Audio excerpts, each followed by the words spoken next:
Good afternoon, everyone. It's Dr. Gershon with another endeavor, BetterHealth. I am absolutely thrilled to be here today with an incredible serial entrepreneur in Dan Laser, who's the CEO of Myka Labs. Dan is um, a very humble CEO, actually, but has a pedigree background from Stanford. He has a technical background in mechanical engineering. And I think I can honestly say that he is one of the most committed CEO entrepreneurs in terms of really impacting patient outcomes. He will tell you a really a beautiful and authentic story about how he started the company, which is his second company, and how he saw opportunities to be able to expand the technology into other use cases. And we're here overall to tell you about this integration of AI technology into interventional robotics, which I believe, from my background as an oncologist, really has the capability of revolutionizing cancer therapy. So, before I introduce you formally to Dan, I want to once again thank everyone for an incredible 2023, where we really have um, brought some fantastic speakers to the community, and the community of listeners who have been actively engaging in questions really have supported a tremendous growth. We now have about 1.5 million views since the past over the past year, and with our media partners approaching 2 million. And that's not really to tout the numbers, but it's really to, I think, tout the theme, which is collaboration and partnering and sharing of experiences is something that people want, because these are human experiences which impact arguably the most important thing about life, which is your health and well-being. So this is a real genuine beginning of the year. Thank you to everyone who's been incredibly supportive of the Endeavor Better Health webinar. And with that, I want to really say thank you, Dan, for coming here. If you could take a few moments just to give us a brief overview of your background, and then we're going to launch into what Myka Labs is doing, and the journey in terms of the growth of the company, the partners who have supported this, and the incredible vision that you have for using AI and robotics in cancer therapy. So thank you so much for joining us here, Dan, today. Thank you, Dr. Gershon. Such a pleasure to be here on the Better Health series. This is a fantastic webinar that you've been putting on, communicating all kinds of important, exciting themes of what's going on in AI in the healthcare space, and enlightening the broader audiences of entrepreneurs and large companies and the general public in these fields. So I'm so glad to be here. As you mentioned, my background is engineering. In fact, I'm in surgical robotics in Myka Labs, and my background in surgical robotics goes back 30 years. In 1993, as an undergraduate in the mechanical engineering department at Northwestern, I had the opportunity to be part of one of the earliest programs in surgical robotics, working to develop haptic feedback systems that would allow a surgeon to feel what the robot was feeling in the joystick that the surgeon was using to manipulate the joystick. I went away from robotics for a number of years. I got a PhD in engineering at Stanford, and then worked in the global health field for about 15 years, working in HIV, malaria, and hepatitis and tuberculosis, working on assay development in those areas, working to understand how HIV transmits and how new interventional strategies could be developed to interrupt that transmission. Some of that work fed into the development of the regimen that's known as pre-exposure prophylaxis, and I was glad to have had a chance to play a small part in doing that. Coming out of the global health field, I've had the chance to start two companies in fairly rapid succession, one using lipid nanoparticle technology in combination with a type of molecule called alendronates that want to bind to biomineralized calcium, which you see a lot in the body and often doing something that is not good for the patient. And then the second company is the one we're here to talk about today, which is Myka Labs, where we're using AI in surgical robotics with a strong commitment to improving outcomes for patients with challenging diagnoses like pancreatic cancer, other cancers in the abdomen, colorectal cancer, stomach cancer, liver cancer, and as well as in other conditions affecting the abdomen. We're currently in the clinic with a product for a rare disease that's seen in a small number of babies that I think we'll touch on a little bit later. And our technology, our surgical robotics technology that's based on AI, has opportunities in a number of other organ systems as well, in the lung and even in the heart. So it's great to be here. That's such a great overview. There's so much to talk about in the short 30 minutes that we have.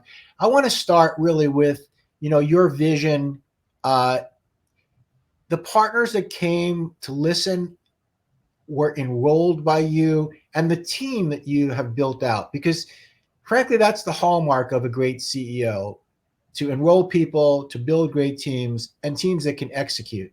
So perhaps you can start everybody off in this journey about, you know, where you started with this vision and who came to the table, and how that story began to evolve with important strategic partners like Boston Scientific.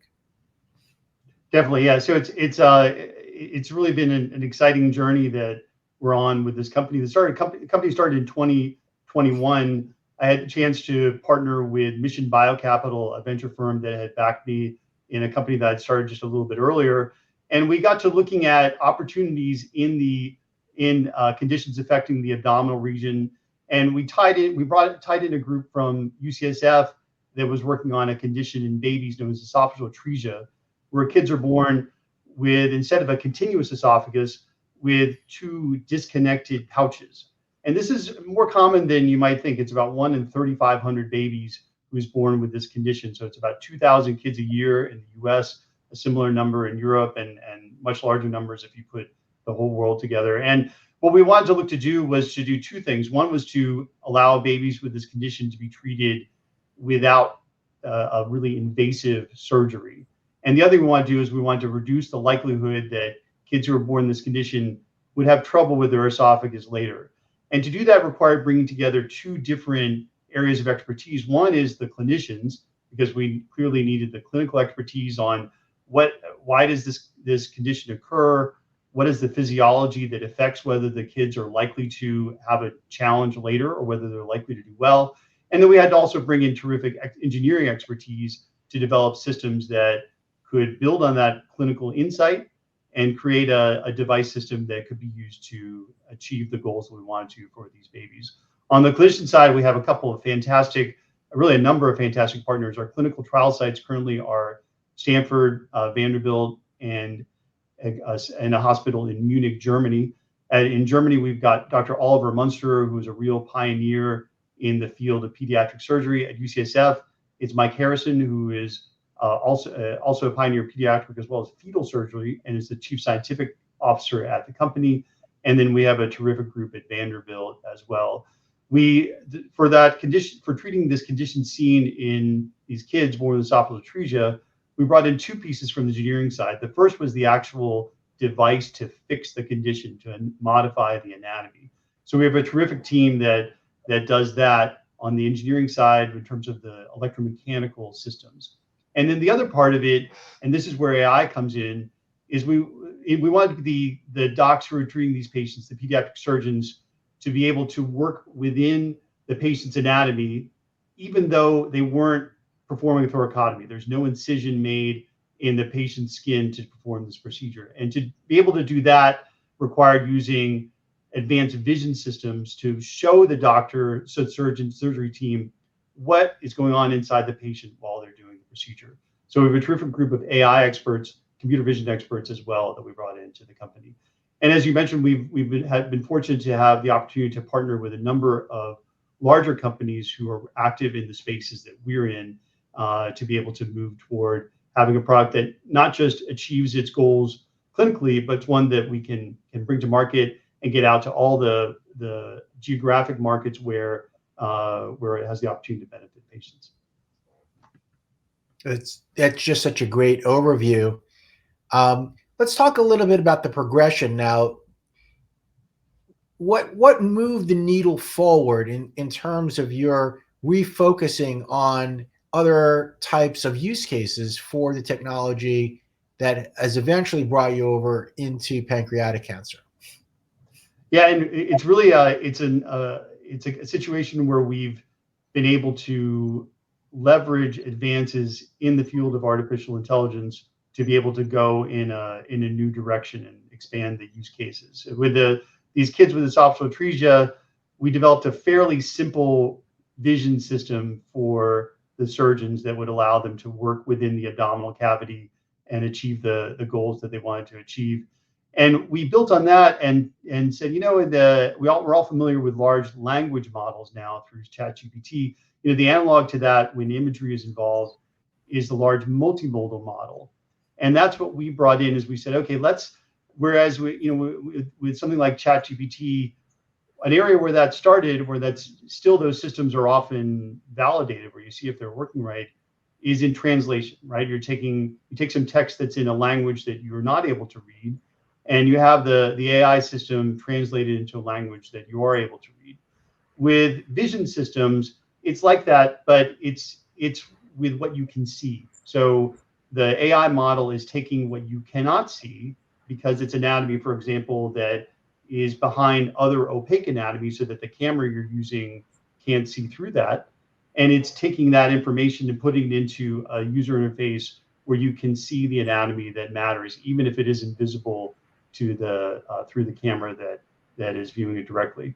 So it's a matter of bringing in some extra sensor systems and bringing in some extra imaging modalities. So we use ultrasound very extensively, which is a terrific, super safe, real time.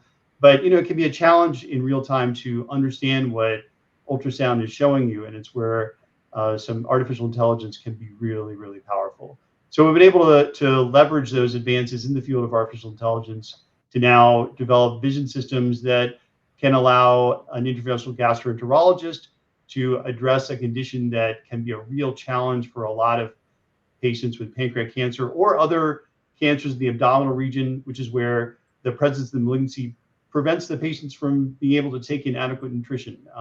This can be a real challenge, as you know from your background as an oncologist, that in pancreatic cancer, routinely patients will go into nutritional deficit, will need to halt chemotherapy in an attempt to try to restore nutritional intake.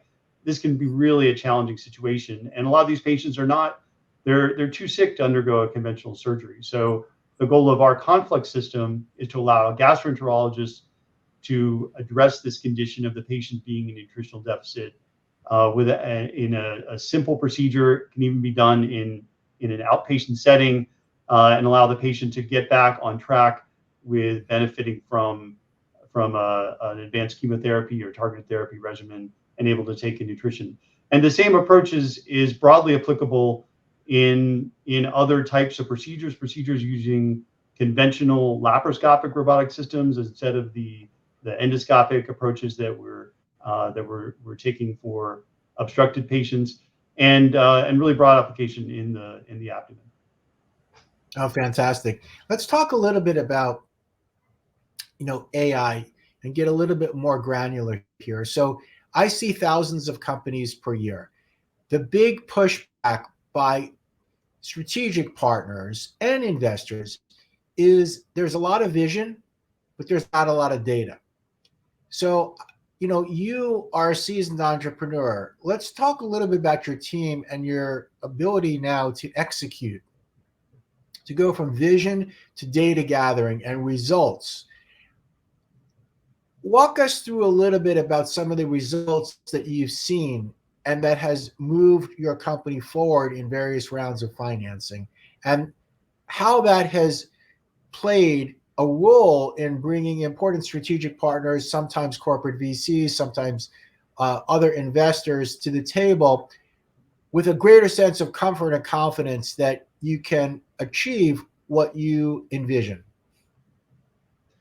Yeah, definitely. So I think in terms of with AI, what's important is that the information that's used to train the systems is quality information. So with us, a real priority has been on doing really extensive work in animal models first, and then moving into human models, where we take sensor systems and ultrasound, and we just collect a lot of data, and then we go in and we take that data and we sift through it, and we use it to develop the models that then in real time in an actual procedure can provide the surgeon with this invaluable information that allows the procedure to be performed more safely than otherwise would be able to be performed, to be able to perform more quickly, to achieve a better outcome for the patient. So it really, as you point out, it's all about having a broad and deep team. So we're fortunate to have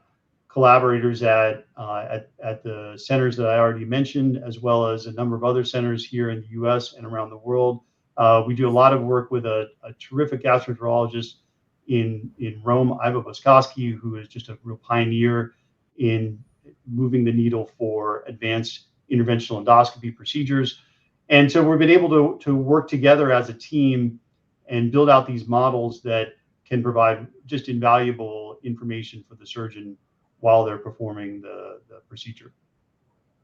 Fantastic. Can you tell us a little bit about some of the results that you've seen, particularly as it relates to pancreatic cancer, which is really, quite a difficult disease? As you mentioned, the surgical modalities surrounding that are fairly challenging, to say the least. Often surgeons shy away from those procedures because of the history of challenging results. Um, Tell me a little bit about some of the clinical work that you've done and some of the things that you're seeing, which gives you an optimistic view that the technology really is impacting patient care. Yeah, definitely. So we're currently in the clinic for our product for atresia, and with that, we just published a paper was just published compiling results from the first group of patients who got through long-term follow-up. There's a really feared sequela in esophageal atresia, which is the development of a severe post-anastomotic stricture, so where the esophagus narrows to the point where the patient really has a hard time eating after their atresia has been repaired.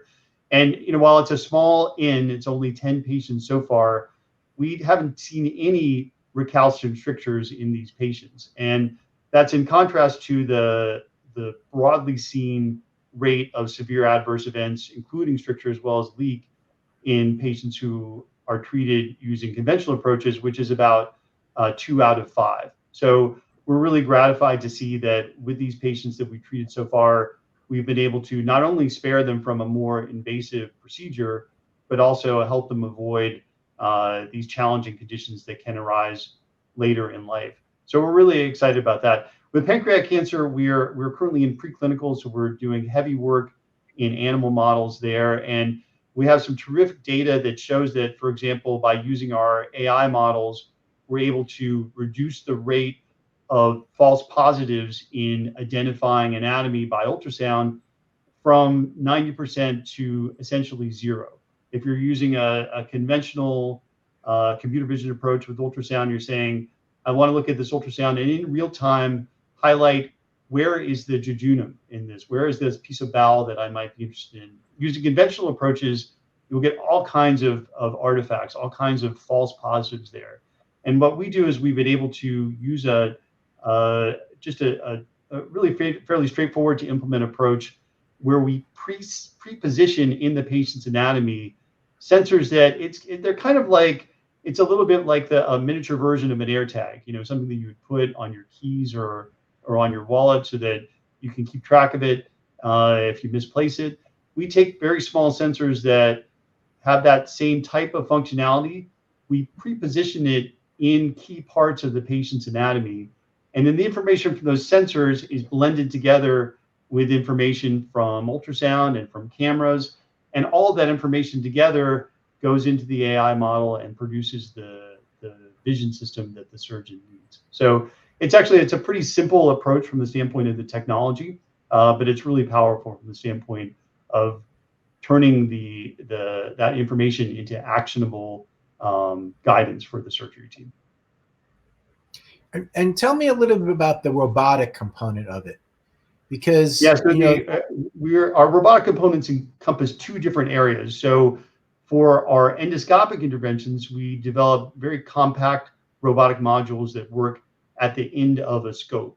So these are electromechanical systems that are used to modify anatomy to achieve a treatment goal. And the nice thing about those systems is that they're very easy to roll out. They're low overhead. We don't need a hospital system to invest millions of dollars on some new robotic system that we're trying to push in order to be able to use our system to achieve better outcomes for patients. Instead, all they need is a very simple module that fits onto the endoscopy cart that's already in the endoscopy suites where these patients are receiving care. So from the standpoint of getting a product onto the market quickly and out to where it can benefit a lot of patients, these low overhead robotic systems that function at the tips of scopes, they're terrific for it. The other area where our technology has applications is in conventional robotic surgery systems. And in that case, we're a bolt-on solution. It's a software solution, but it's a bolt-on solution that provides functionality that the robot doesn't currently provide. And so both of those, I think, are really important and exciting. The ones where the robotic modules that work at the tips of scopes, they enable procedures that can really benefit patients, and they'll be on the market in some cases as soon as 12 or 18 months from now. And whereas for our bolt-on technologies for conventional robotic systems, those have the opportunity to take advantage of the installed base where there are so many of these robotic systems that are already in operating rooms, and we'll be able to go from where the current rate of using those robotic systems in a lot of procedures in the abdomen is very low, and allow patients to finally be able to benefit from the precision that a robotic surgery can provide. So, I mean, really, this is a platform technology, I think, that allows, you know, higher predictive value in terms of surgeons' understanding of anatomy. It allows perhaps more precision guidance in terms of the integration of robotics at the tip of this device. Where do you see this going, and are there any difficulties in terms of skill sets that have to be learned by the physicians to incorporate this new technology? Yeah, I think it's an incredibly important issue that you're touching on, Dr. Gershon, with when you bring technology into the operating room, and to the extent to which it imposes a burden on the surgery team to learn how to use it, that can really be a barrier to broad adoption. It can be a barrier to achieving the patient outcomes that you want to achieve. So we put a high, really strong priority on usability, on making sure that our systems are ones where the docs can and their teams can flip on the screen where the information from our system is shown as virtual object overlays, and where it's incredibly intuitive to them. For our systems that work with ultrasound, we do virtual object overlays that look very similar to object overlays that the docs are already getting, for example, as to where there's blood flow. So when you're using an ultrasound system, you can say, hey, I want to see blood flow right now. You flip the switch, it shows blood flow. You flip the switch off, it takes the blood flow away. We have a very similar approach, which is, okay, I want to be able to have this anatomy of interest. I want to have that highlighted. You flip the switch, it's highlighted. You flip the switch off, and it can go away. We also do develop a really sophisticated 3D virtual environments, and those are a different way of navigating during a procedure. And so we bring docs in and say, hey, do you like it like this? Does this work for you? Is this intuitive? Do you want to see two different displays at the same time, or three different displays, or one different display? And so I think the usability side of it is incredibly important for the field. The other part is integration with existing systems. And so that's why we don't want to go out and build another large scale robotic system that then is yet another system that a hospital needs to find an OR for and deal with scheduling around. So we feel like a licensing model is one that can make a lot of sense, not just for us as a company and for our investors, but one that can let an innovation get out to where it can benefit patients faster. No, fantastic. Let's talk a little bit about the future. Part of this process certainly is to go through the FDA, as you know, as a former FDA attorney. the regulatory process for a device like this, you know, it's not insignificant, but certainly, you know, this device on its face has the potential to be a real game changer for so many patients that I'm sure you're going to be well received by the FDA. What's the plan to bring the necessary information to the FDA? What do you see as the time course for that? And who might some of your partners be on the clinical side as you look forward over the next few years? Yeah, definitely. So we're fortunate to have a terrific team at FDA that we work with on our products. They've been very supportive and have of our the way we were going about trying to get our products through a very rigorous set of clinical studies, so that we can know for ourselves and for everyone who will be using the systems that they're safe and that they're effective. So we're fortunate to have terrific partners at FDA. In our systems that rely on artificial intelligence, we're fortunate that the systems include sensors that send out information that exists independent of artificial intelligence based analysis, and is instead just a objective information. So it reduces a little bit the um, the burden around a conventional AI based training and validation system. That really what the systems are doing in our case is that they're using AI to better communicate the information that is already in these imaging modalities and in these AirTag-like sensors that we position in the patient's anatomy. But that said, that it's it's absolutely a high priority area and a challenge to get through all the regulatory processes. I think for us, it's we want to get our product in a lot of geographic markets quickly, and so we're hopeful that particularly in Europe, that the kind of the green shoots around better unification alignment among the different countries' regulatory systems will continue to progress and make it easier for companies like ours to launch products in a large number of geographic markets as quickly as possible, instead of being held up by the need to go through each individual regulatory process. Fantastic. And then as you build your company, obviously you're in growth mode and then you want to scale. You need partners for that. Who do you envision as being kind of, you know, critical? I know that some of these things are confidential, but just in broad strokes, you know, there are clearly medical device companies that are synergistic with many of the things that you're talking about. And there may be other partners, even in big tech. You know, Google Ventures has now 255 investments over the past few years in healthcare alone. That 55% of Google Ventures is now healthcare focused. They're committed, I think, to many aspects of using AI in medicine, as are many of the other big tech companies. Where do you see some of the value in terms of partnerships, broadly speaking, to be able to move your product forward over the next several years? Yeah, so I think as the CEO, I'm always thinking about the channel, about distribution, and we're a small company, and we want to have our products in hospitals around the world as quickly as possible. And so for the U.S. market and outside the U.S., distribution partnerships are really a high priority for us, and an area where we're having a lot of constructive conversations. Those are confidential, so I can't talk about the specific companies, but a real high priority for us. And then, kind of looking at the other side of the equation is manufacturing, where we do have single-use kits that are go into the OR or into the endoscopy suite and are used to perform the procedure.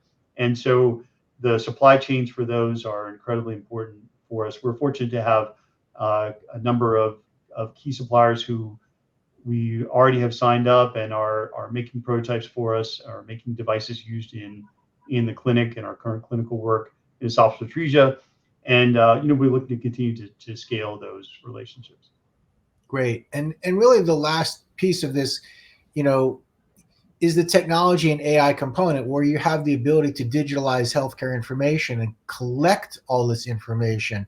Are you thinking at all about partnering with large organizations like Flatiron or Komodo, where their specialty really is looking at big data sets and figuring out, how to improve patient treatment algorithms? Yeah, I think that that'll be an area that in the future we'll absolutely want to prioritize and take advantage of all the data that will be collected, of course, while being absolutely cognizant and sensitive to patient confidentiality considerations. But such an opportunity to use the data that is coming in through systems like ours and learn from it and go 10 years from now or 20 years from now, the next big leap beyond the one that we're doing now, where we use multimodal AI to expand the opportunities for surgical robotics. Well, that just segues into the last question, which is take your crystal ball out, Dan, and take a good look in and share what you see in that crystal ball about your technology, the different types of cancers it might be able to treat, the different kind of pathways to using next generation, Myka Lab technologies. Give us a sense of, if you had the magic wand coupled with the crystal ball, what that would look like. I think first and foremost, I think what I'd like to see and what I believe will happen is a significant improvement in 5-year survival in pancreatic cancer. 5-year survival has gone from 6% about 15 years ago up to about 13% now. But to me, which is a huge improvement, but we have such an opportunity to help these patients live significantly longer and healthier lives. Right now, you're beginning to see the benefits of the FOLFIRINOX regimens that can be so beneficial for pancreatic cancer patients, but the patients can't realize the benefit of an advanced chemo regimen if they can't continue on the regimen because of nutritional deficit. As I see it, the medical oncologists have a lot of new tools that they're employing well to improve outcomes for pancreatic cancer patients and other abdominal cancer patients. And it's time on the interventional side, it's time to catch up. It's on the interventional side that the patients need new solutions. If they've got an obstruction, they need a non-invasive intervention that overcomes the obstruction. If they need a resection or an ablation, they need a less invasive way of doing that, an intervention that spares as much tissue as possible, much healthy tissue as possible, where the margin analysis is really dialed in, and you can, if it's a lung cancer patient, you're doing a segmentectomy instead of a lobectomy. And so that's, I think, in all of these cancers where there's been progress, but the way to get over the next hump with these patients and seeing better survival is with better interventional approaches that complement the advances on the therapeutic side. So I think that's the real priority that I'd like to see is patients with conditions like pancreatic cancer living much longer and healthier lives. And I really think that AI for surgical robotics can help us get there. Yeah, it's such a fantastic story.